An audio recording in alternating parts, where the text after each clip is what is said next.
The transfer window has slammed shut, and even by Tottenham's standards, we seem to have found a way to do one of the most bizarre deals of all time. Meanwhile, Spurs finally say goodbye to one of the most talented, yet injury-prone players to have ever played in Lily White. I'll be giving my preview to the massive Newcastle versus Spurs Premier League game on Sunday, and I'll run you through some of the big deals to have beaten Friday night's transfer deadline. All this and more on today's daily Premier League transfer news with me, Barnaby Slater. Guys, as ever, thank you so much for watching and listening. Please do press that like button. Please do subscribe if you haven't subscribed before for daily Tottenham Hotspur news and news from across the Premier League. And you can become a member of this channel. Only £1 a month really helps me make this daily content for you. All the details in the description box below. But let's get started. Of course, yesterday was the transfer window deadline. And, let's get started with, of course, that Gio Lo Celso deal to Real Betis. But with it, Tottenham have secured what is known, apparently, as a purchase option for Real Betis' Johnny Cardoso. Cardoso is an American international, but he also could have played for Brazil. He started playing his football for Internacional in Brazil. But this is a purchase option, not an actual deal, not a deal where the player is at Tottenham now, not a preferential or priority option, as some people yesterday were reporting. But basically what it means is that over the next year, if Spurs choose to exercise it in June 2025, they will get Johnny Cardoso, a defensive midfielder, for between 25 million and 30 million euros. However, if they choose not to sign Cardoso by that point, then the clause is not valid past June 2025, and we will, in that case, get a sell-on clause for whatever Cardoso gets sold for from Real Betis. I've never heard of a deal like this, certainly not in terms of a player coming to Tottenham Hotspur. And it strikes me that basically what's happened is Giovani Lo Celso has said, I want to go to Real Betis. But Real Betis, as with a lot of European clubs at the moment, do not have the funds to get anywhere near what Tottenham were asking for, which I think by the end was only around kind of between 13 and 15 million euros. So Johan Lange has gone to Real Betis and gone to the data team at Spurs and said, well, the player we like the look of is your defensive midfielder, Johnny Cardoso. Is there any kind of future percentage or future deal we can have in him? And that is how they have wangled it. In terms of the numbers, some reports in terms of what Lo Celso has gone to Real Betis for have said that it's as little as £4 million plus bonuses, and of course that Johnny Cardoso future purchase option.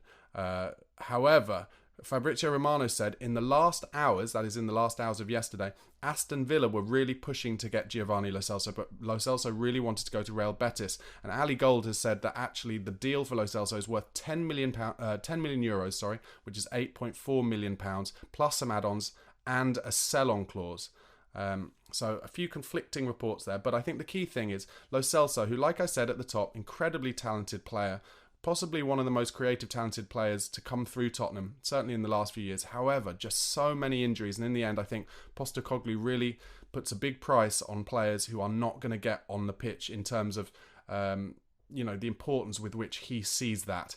And I have to say, Lo Celso fell foul of that, didn't get on the pitch nearly enough. And Richarlison, who I'll discuss later on because he's injured yet again, I really fear for his future at the club because I don't think Ange Postecoglou really likes it when he's got players on the books who do not get on the pitch. So anyway, a fond farewell to Gio Lo Celso. It's a shame it never really worked out.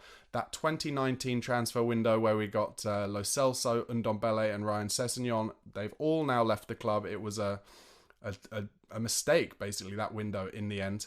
But they're all gone. They're off the wage bill. And Tottenham can look forward. The other sale that we were looking to do was that, of course, of Sergio Reguilón, and the prospect of him getting a move to a club other than in Turkey or Saudi Arabia really faded yesterday afternoon. Ange Postecoglou was, a report said that he made it clear to both Lo Celso and Reguilón that they would not be involved in the first team squad if they didn't secure a move. And unless something happened very late, past midnight last night that I haven't seen, Reguilón is still with us. And as a result, I think his only options really are now to go to Turkey or Saudi Arabia, whose transfer deadlines go on longer. They're still open for a while yet. It would not surprise me massively if Reguilón ended up with Jose Mourinho in Turkey, but watch this space. A few quotes from Ange Postecoglou over the last day or so. He said that during this window, he and the club have looked to ensure that they don't block the pathway for Luka Vuskovic, who's a player, of course, we signed a year or so ago and sent back on loan. And he's currently now playing in the Belgian league. He's the centre-half, looks very, very talented, really good in the air, good ball player, and he will come to Spurs next summer. He's had to go on loan to play some senior football, but also to get enough points in terms of work permits and visas and stuff. So Ange keen not to block his pathway, obviously rates him for what he's seen of him so far. He also talked more about the club not signing a centre-back this window. He said, yeah, we can go out and sign another centre-back, but if the right player's not there, I'm not going to do it. It's as simple as that. I'm not, I never have, I never will. For me, it's about getting the right people in, and there wasn't an opportunity for us to bring in someone who I thought was going to add to our group, so we didn't do it. Now, I know that might frustrate a number of you. A lot of Spurs fans are, of course, just keen to get the players in, new signings, exciting, magpie effect, etc., etc. But I love this from Postecoglou. He only wants players who he sees are going to have the attributes and add to the squad, who, if he brings into the team, they're going to make a difference. And we're not going to panic buy anymore. No more Dan Jumas brought in on loan just in the hope that maybe they'll work out. And let's not forget, I'm just using Dan Juma as an example. It's not necessarily a fair one. But we brought him in on loan, and the fans, a lot of the fans, especially the kind of Twitter online fans or people in YouTube comments and stuff who are quite angry, they didn't understand why Dan Juma wasn't being given more game time. Well, since then, since that started, he did get some minutes, not many for Spurs, never really did anything. He's been to Everton, never really did anything. Had a chance from 3 yards out to equalise for Everton at the Tottenham Hotspur Stadium, didn't score it, and not really showing much going on really on out Danjuma. So what I'm saying really is, I think managers and recruitment teams, they tend to know more than we do, old Johnny on the spot here at home, where we're just looking on TV every so often. I think they know, and therefore I think Ange Postecoglou to say, I don't want to bring in players who I don't think are going to be right, is the correct way of looking at it. But let me know what you think in the comments. Obviously, football's subjective, and every comment absolutely valid. Ange was also asked about why he feels Spurs have recruited a number of young players in this window. He said, well, it was definitely part of my plan, because I think when you're trying to build or rebuild a team, you've got to... Look, all managers hope they're there for the long term, but the reality is that you don't know how long you'll be there. But I've always tried to build teams that will last over a cycle, which is, 3, 4 or 5 years. It's just a natural consequence of that. You're looking at a younger demographic, a team that will grow, that will improve, that will adapt to the challenges ahead. So like I said, when I got here, it was a team that, even from a demographic point of view, looked like it was at the end of a cycle. A lot of players who had great careers, but were either ready to move on or getting to the end of it. So that combination with a different approach for me, it was definitely part of it to go younger.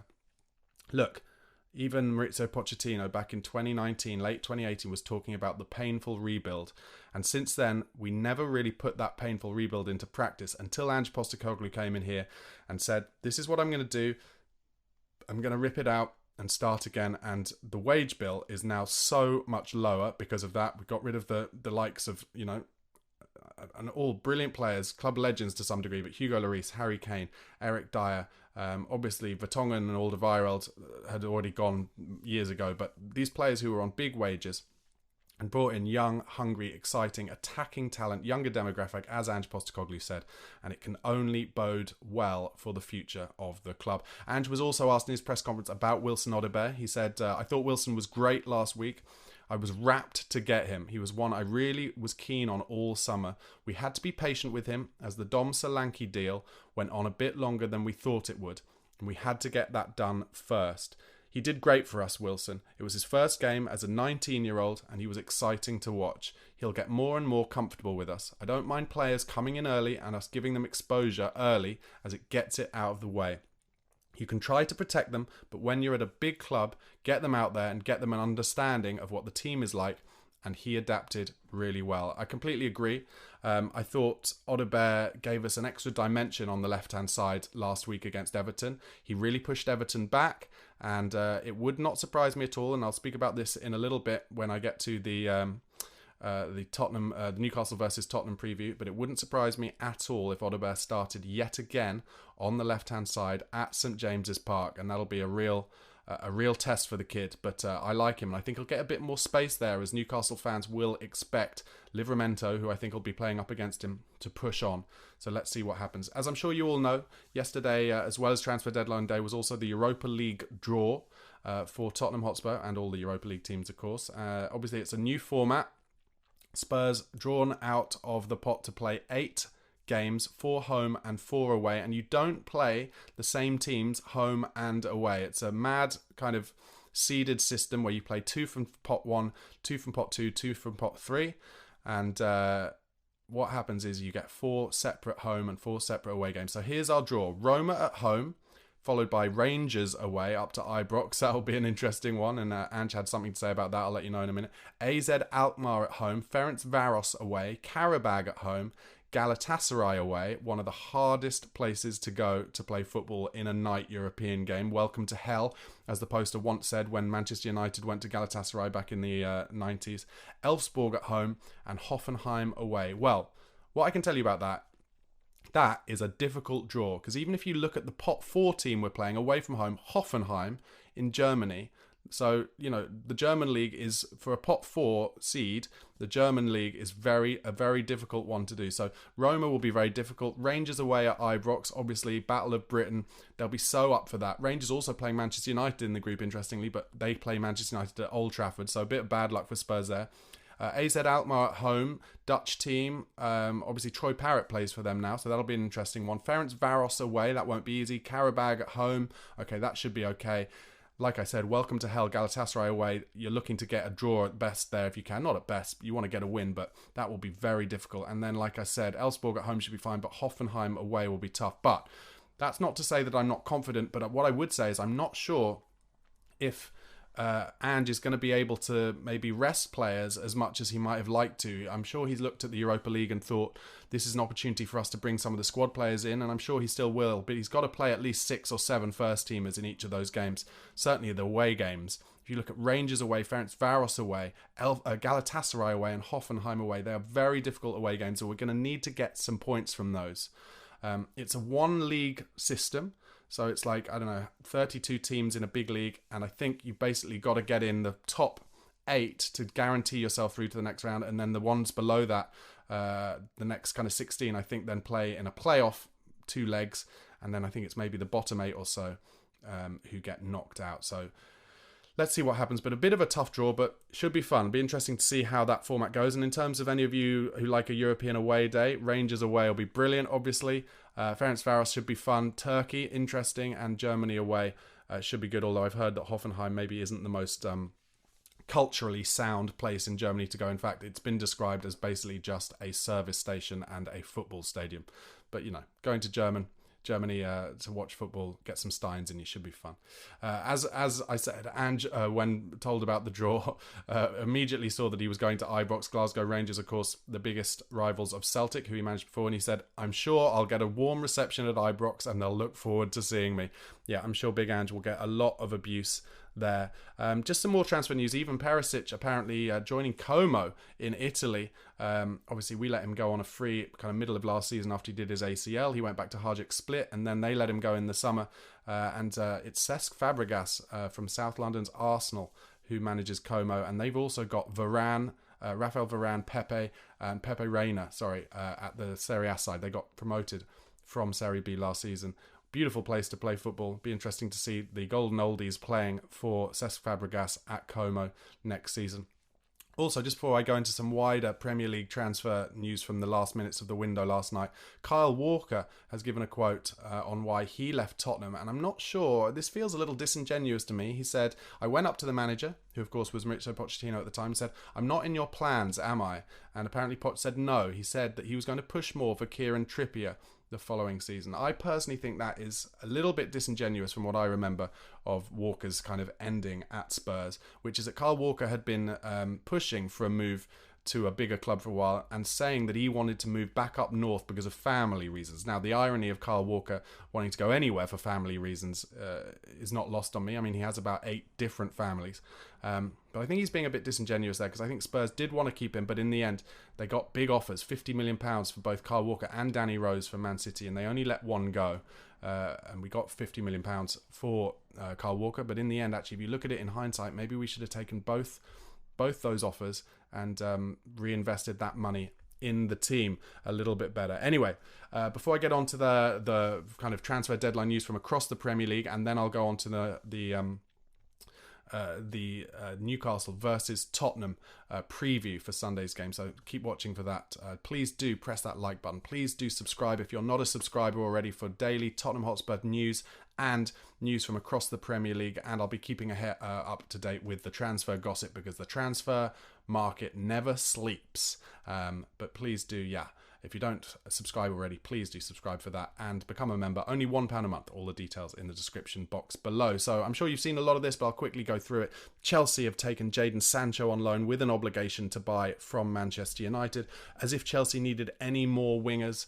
But they brought another big name, big ego in. Let's see how that works. But as a result, Raheem Sterling has left to join Arsenal on loan.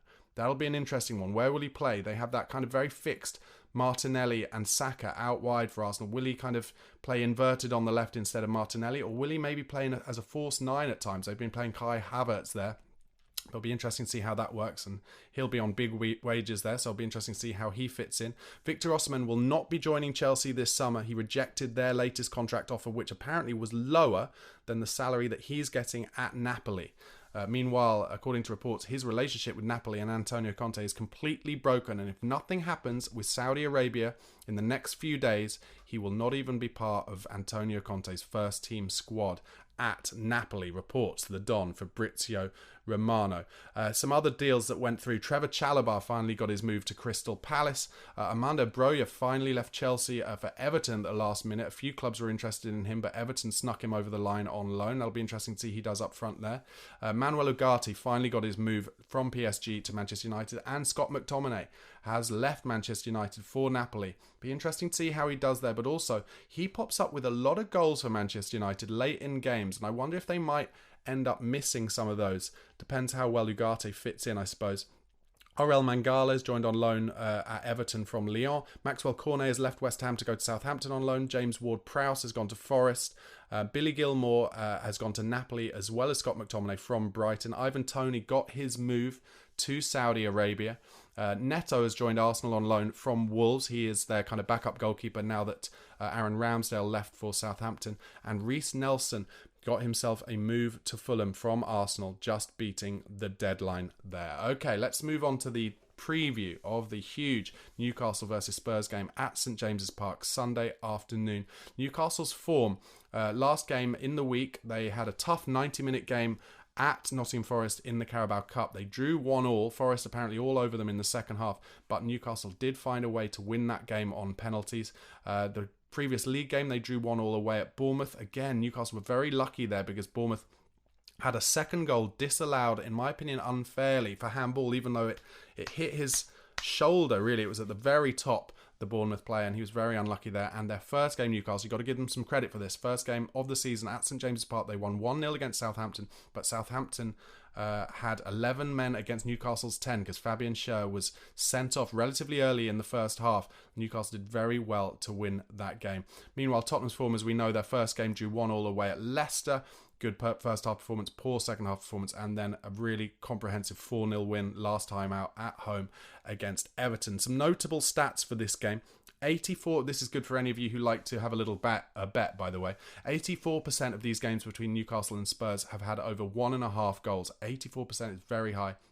72% of them have had over 2.5 goals, and 66% of these games are both teams to score. These games are high scoring affairs, with matches averaging 3.38 goals per game. The overall history in terms of Premier League: 13 wins for Newcastle, 15 wins for Tottenham, and 4 draws. That's in games at St James's Park. Our last 8 results against Newcastle have been as following. We lost 4-0 away. We've been pretty bad at St James's Park over the last couple of years.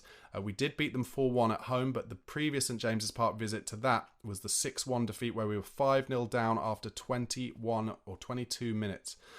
Previous to that, we lost 2-1.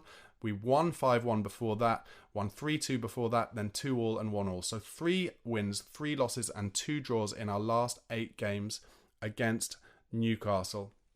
But as I mentioned, those last 2 games at St James's Park, we've conceded 10 goals. So we need an uplift. We need an improvement. I do think we're better and we can be better. And I do think Newcastle are in a bit of a weird place at the moment. I'll talk more about that in a minute.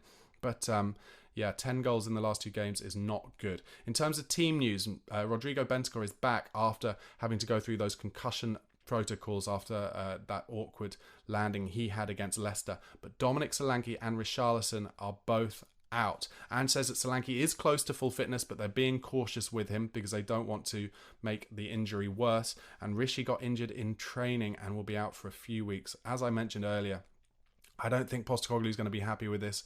And I hate to say it, but I think there's a part of him that might have wished that Richarlison had been willing to go to Saudi Arabia and maybe we could have brought in another striker who will get on the pitch more. It's just bad luck that Dom Solanke has come in. He played pretty much every game for Bournemouth last season. Come in, got injured very early in his first game against Leicester, and now Richarlison out as well. So you'd expect Sonny to play in that 9 again like he did against Everton. However, some good news seems to be that Mickey van der Ven, Big Ange didn't mention that Mickey van der Ven is injured, and he had a bad-looking knee injury last week against Everton that he played on from, but there hasn't been much sign of Mickey van der Ven in Spurs' social videos this week, so there was a bit of a worry that he might not play, but Ange didn't mention it in his press conference, so that is good news. In terms of Newcastle, they have a little bit of a not an injury crisis, but a few people out. Joe Willock is doubtful after getting injured in the week. Sven Botman and Callum Wilson are out. Lewis Miley is out, and Fabian Schär is suspended, and that's big because Schär scored against us last week and is a good central defender for them. In terms of predicted teams for Newcastle, Nick Pope, Livramento, Kraft, Dan Burn, Hall, Lewis Hall that is. Tonali will play his first Premier League game start anyway for a while. Bruno Guimaraes and Joe Linton, that is a good 3 in midfield. Tonali, Guimaraes and Joe Linton, and then up front, lots of pace. Anthony Gordon, Isaac, and Harvey Barnes. So in terms of midfield and attack, they'll be very strong, but maybe something we can do in terms of getting chances against their back line. Usually they play Dan Burn left, he has to play in the middle with Kraft because Schär's out, so there could be some positives to have there. Meanwhile, I think the Spurs side will be Vicario, Porro, Destiny Udogie, Christian Romero, Mickey van der Ven. I think Bissouma will start ahead of Bentancur. I think that's because he played well against Everton, but also he'd started all of the kind of pre-season games. And I don't know, I was thinking about it. Would Ange bring back Bentancur to kind of say to Bissouma, you know, you made a mistake, we had to suspend you, and it was only because Bentancur was concussed that you couldn't play. But I think Bissouma is Andy's preferred option, and I think he'll go to St James's Park thinking, I want to play my best team, the team that I think is strongest. I think alongside Bissouma in midfield, it'll be Sarr and Maddison. I think Sarr will come back in for legs and an engine away from home. He did play Kulusevski in there, and I thought he was brilliant against Everton, but I think Kulusevski playing alongside Maddison in the 3 will be for games against teams who will play a low block, more likely at the Tottenham Hotspur Stadium, whereas I think he'll want the legs and engine of Sarr away from home. I could be wrong, of course. And then I think Wilson Odobert will start on the left, Sonny in the 9, and I think Kulusevski will come in and play on the right ahead of Brennan Johnson, who just looks, to me, devoid of confidence at the moment. He's really trying too hard for it, and I think maybe a little bit of a rest from the bench for Johnson to kind of watch the games and see what's happening and then bring him off the bench, I think will help get his confidence up. In fact, Ange did that at a period last season, I remember, and it really helped. I mentioned last year's games. If you can't remember the 4-1 win at home, Ben Davies started at centre-back, so that shows kind of, you know, how much stronger a backline we should have. And really 2 of the goals came from Sonny running from the left at Kieran Trippier, who now doesn't really seemingly have a future at Newcastle. So he got a Trippier for the first one down the line and crossed it into the 6-yard box where Destiny Udogie scored his first goal for the club. Sonny did the same for the second, got at Trippier, crossed it into the kind of 6-yard line, cut it back, and Richarlison finished there. The third one was Porro with a delicious crossfield high ball into Richarlison, who tried to take it down on his left instep, didn't get a great touch, kind of got away from him a bit, but that allowed him to then get onto the second half volley past the goalkeeper, and the final one was a Porro through ball to Sonny, took it round the keeper, hacked down, and Sonny put away the finish from the penalty spot for a 4-1 win. And then away from home, which I guess is the one we should really think about in terms of Sunday, which was the 4-0 loss. We actually had a great chance at the start from a Brennan Johnson cross from the right. Timo Werner running in the back stick probably should have got his head on it, but it was a bit behind him, and it came just at a difficult height for him, put it over the bar. Then Newcastle went 1-0 up from a long ball. In fact, this game away from home last year was basically Newcastle sitting back on their 18-yard box and then just hitting long balls when the ball broke to them. The first one was came long ball from the back. Romero should have been stronger, kind of lost out in a bit of a tussle. And then Isaac was through in on Mickey van der Ven and just cut inside. Van der Ven slipped over. That made it 1-0, and then 2-0. Porro immediately tried a very difficult volleyed pass back. It was cut out. Anthony Gordon cut it back past Mickey van der Ven, who slipped over again. That made it 2-0. 3-0 again, a long ball over the top. Isaac just on his own, one-on-one, easy finish. And 4-0 was a free header for Fabian Schär from a corner. So in terms of the thoughts and dangers from those from last season's games and what we'll need to improve on on Sunday. Obviously, as I mentioned, Trippier will be replaced by Livramento, so it won't be as easy for Sonny to get at Livramento. I think Livramento's a bit quicker. Newcastle do have a far weaker defence this time, like I said, though, so that should be good. But as I said, Newcastle sat back last season, hit us with long balls. Will Eddie Howe do the same thing again? And if so, will we be able to deal with it better? I'm hopeful that we should be able to keep the ball in the final third a little bit better, but set pieces. Newcastle have a big team. Dan Burn, for instance, as one. There'll be a danger again. Can we improve our set piece defending? My prediction for the game, I'm going positive because I think we can get at their back line. And I do think there's something weird going on at Newcastle at the moment. I don't know if it's because Eddie Howe is interested potentially in that England job, or if it's because the Public Investment Fund have kind of realised that they can't spend their way to glory as easily as maybe they thought. And there's just something weird going on. I mean, kind of summed up by that Kieran Trippier news, really, that he's kind of keen to go to Saudi Arabia. He's their captain.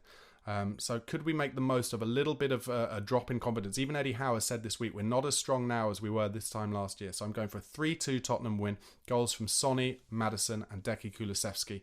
And in terms of a wildcard thought, maybe Wilson Odobert might get on the score sheet if one of those doesn't. I'm backing him to really have another good performance for Tottenham. Young, hungry, impressive player. Guys, thank you so much for watching and listening. Please, again, press that like button. Please do subscribe if you haven't already. Spread the word about the channel. I'm close to 11,000 subscribers now. I want to get up towards 15,000. So spread the word and do become a member. Only £1 a month really helps me make this daily content for you.